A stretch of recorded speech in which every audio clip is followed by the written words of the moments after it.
Hello and welcome to another episode of From the Helm Live here at Gather Round at the Resources Rising Stars Conference in partnership with Bell Financial Group. I'm Grady Wulff, Market Analyst with Bell Direct, and a new familiar face, unfamiliar faces here this afternoon, Ben Phillips and Jason Grieve from Norfolk Metals. Talk to us about what the Norfolk Metals story is and why investors should be excited over the next 12 months. Yeah, I'm Ben Phillips, the Exec Chair of Norfolk Metals. We listed the company 3 years ago. Yeah.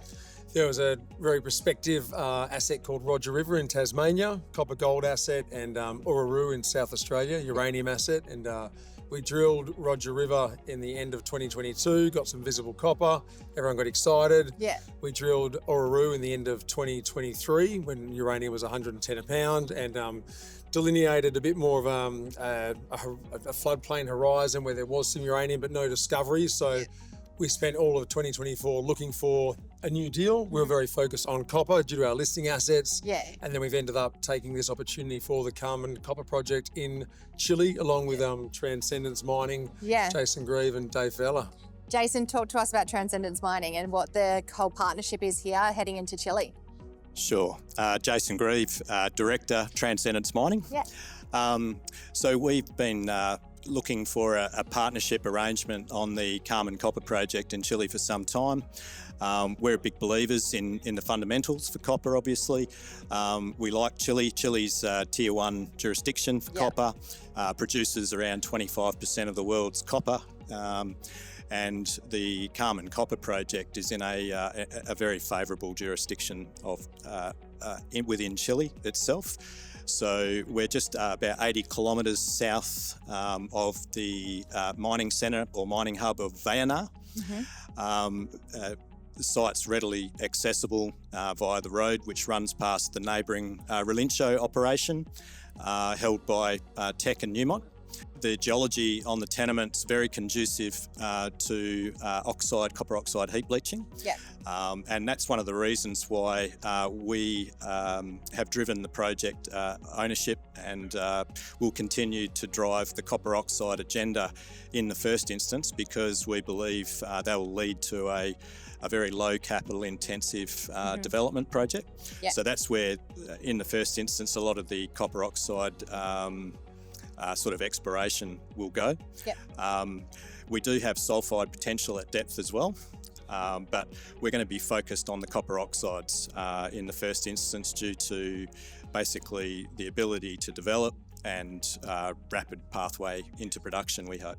Now, what attracted you both to Chile as a tier one jurisdiction for copper? And we know copper tailwinds are certainly there, and there's a lot of operators looking for copper in the area. What attracts you to the area, and why is mining so favourable in this area? We haven't quite completed the deal yet, Yep. so we're in the due diligence phase. We Yep. expect that'll all, close to coming too, it's close to. But I went to Chile in February, March, and I think part of the attraction as well is there's a very specific framework there for mining. Don't quote me on the exact number, but I think there's 32 or 36 heap leach operations. Yep. And then Dave Fowler, who's Jason's partner and director at Transcendence, he's lived in Chile for 8 years before, speaks fluent Spanish. So he knows what he's doing. Yeah, we did a lot of meetings with lawyers, accountants, Yeah. banks. The General Manager of Exploration, Alex Raab, he's got 30 years experience in Chile, and he works with us now. So I think the attraction for Chile isn't just a global thematic, it's really the team that Jason and Dave introduced as well with Alex. And then I like a clear framework with regulation and rules. Like Chile isn't the cheapest area to operate, but it's also got a framework and a structure like Australia, and that's why you get a lot of global large producers there. Yeah, talking about large producers there, how does the Carmen Copper Project compare to other projects in the region and infrastructure, accessibility and things like that? Are they ready to go? Yeah, I would say, talking about the project itself, Jason mentioned Relincho up the road, which is that Teck Newmont joint venture.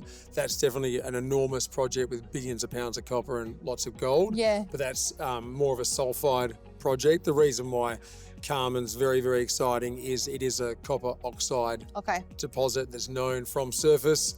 There's 8.5 kilometres of strike, of which the known resource covers about 1 kilometre. Yeah. And then there's a series of targets along that strike. And for us to get a JORC compliant resource, we're going to have to drill all the best holes again to get a resource and infill in between them to prove the structure. So it's exciting because it's advanced exploration because you're going to get a lot of drill hits from surface. Yeah. And then it's got huge development potential because Jason and Dave have delineated engineering studies, financed and built many mines before, including heap leach projects. Yeah, so talking about drilling in itself, once the DD's done, deal goes ahead, when do we expect drilling will start and what are you expecting to find straight away?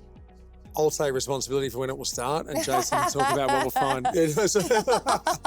So, I mean, always optimistic to start everything as soon as possible, and we will do that. But like I said, step one is DD, notice of meeting, EGM, raise the bit of money that we've committed to. Yeah. But then it's a series of permitting. So you can get 40 scout drilling pads with any project in Chile, regardless whether it's 26 hectares or 2,600. Yep. So those 40 pads will be strategically located with our technical committee. We'll put that out to the market, the indicative drill program. We'll do that as soon as possible. There's a timeline in our presentation that shows sometime around July, and that's what we'll be shooting for. And I'll let Jason talk about what you expect to hit.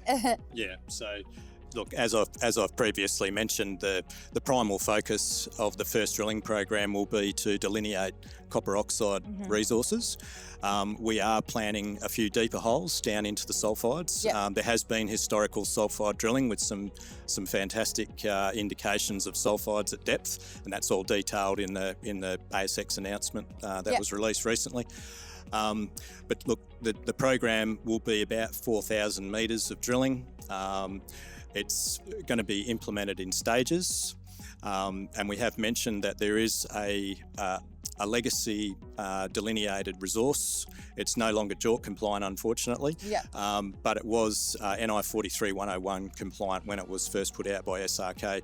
So we know that there is drilling further along strike outside of the known resource. So obviously we'll be doing follow-up drilling along strike. And the intent is in the first instance to really grow a material copper oxide resource that we believe will lead into a rapid path for development. And for our investors who don't quite know the difference between copper sulphide and copper oxide, can you explain the difference for our investors out there? Yeah, sure. So the benefit of a copper oxide project is, number one, they're very modular. So you can get into production a lot easier. So the capital intensity is a lot lower with a copper oxide project. They can be a lot higher margin. Obviously, that's all relative to each project and their cost base. I would say from a mineral processing point of view, it really doesn't get any simpler. So they're robust, capital intensity is low, high margin, rapid payback. The other benefit of a copper oxide heap leaching project is you're making copper cathode at the mine gate. Whereas with copper sulphides do require very much a much greater capital intensity hurdle because typically you need to build a concentrator. You need to size that concentrator appropriately right at the beginning. They're not as scalable as a heap leaching operation. And you're basically producing all your copper as a contained concentrate, which adds more logistical complexity to the project. You've also, you need to negotiate an offtake agreement and relevant TCs and RCs and all the things that go with that. Now, certainly in regards to the Carmen Copper project, we're not dismissing a sulphide project down the track, but it's not the number one priority at the moment. The number one priority is our copper oxides, which are extensive across the tenement package. They are from surface down to 30 metres, so they're very shallow. That would generally indicate a very low stripping ratio. There's also been some historical metallurgical test work done on the copper oxide resources that we have and demonstrate very high solubilities. So these tests were all done at 1/2 inch, very standard crush size for column tests, and the solubilities are up as high as 80%.